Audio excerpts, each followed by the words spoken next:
ಮೂಡ ವಿಚಾರದಲ್ಲಿ G T ದೇವೇಗೌಡರ ಹೆಸರು ಕೂಡ ಬರ್ತಾ ಇದೆ. ಯತ್ನಾಳ್ ಅವರು ಕೂಡ ಜಿ ಟಿ ದೇವೇಗೌಡರ ಪಾತ್ರ ಇದೆ ಅಂತ ಹೇಳ್ತಾ ಇದ್ದಾರೆ. ಅಲ್ಲ, ಜಿ ಟಿ ದೇವೇಗೌಡರು ಒಂದು ಕಡೆ ವರಿಷ್ಠರ ಮೇಲೆ ಸೆಟ್ ಹೊಡಿತಾ ಇದ್ದಾರೆ.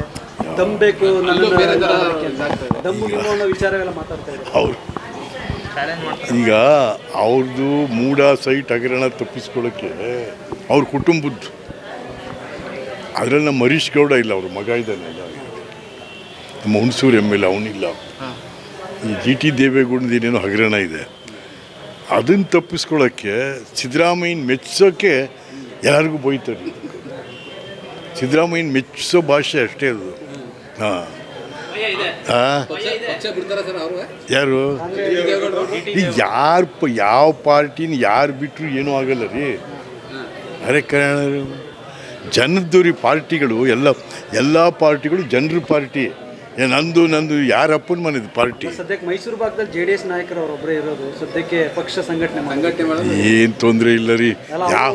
ಯಾವ JD ಅಲ್ರಿ, ಏನು ಜಿ ಟಿ ದೇವೇಗೌಡನ ಎಲ್ಲರೂ ಗೆಲ್ಸ್ಬಿಟ್ಟಿದ್ದೆ ಬಂದು. ಈ ಭಾಗದಲ್ಲಿ ಎಂಥದ್ದು ಇಲ್ಲ, ಬಿಸಾಕ್ರಿ ಹೋಲಿ ಬಿಡ್ರಿ, ಅದಕ್ಕೇನಂತ ಕತ್ತಿ. ರಾಜ್ಯಾಧ್ಯಕ್ಷ ಸ್ಥಾನಕ್ಕೆ ನೀವು ಆಕಾಂಕ್ಷಿನ? ಇಲ್ಲ, ನನಗೆ ಯಾವ ಅಧ್ಯಕ್ಷ ಸ್ಥಾನನೂ ಬೇಡ. ನಾವೇನಪ್ಪ ಅಂದರೆ ಒಂದು ಪಾರ್ಟಿಲಿ ಇದ್ದೀವಿ.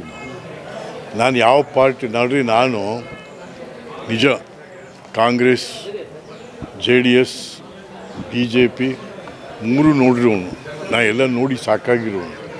ಆದ್ದರಿಂದ ನಾನು ಪಾರ್ಟಿಗಿಂತ ಹೆಚ್ಚಾಗಿ ಕರ್ನಾಟಕ ರಾಜಕಾರಣದ ಒಂದು ಸಾಕ್ಷಿ ಪ್ರಜ್ಞೆಯಾಗಿ ಉಳಿತದೆ. ಯಾರೇನು ಹೇಳ್ತೀನಿ ಧೈರ್ಯವಾಗಿ. ತಪ್ಪು ಮಾಡಿದ್ರೆ BJP ಇರ್ಬೋದು, ಕಾಂಗ್ರೆಸ್ ಇರ್ಬೋದು, JDS ಹೇಳೋಕ್ಕೇನು ಜನ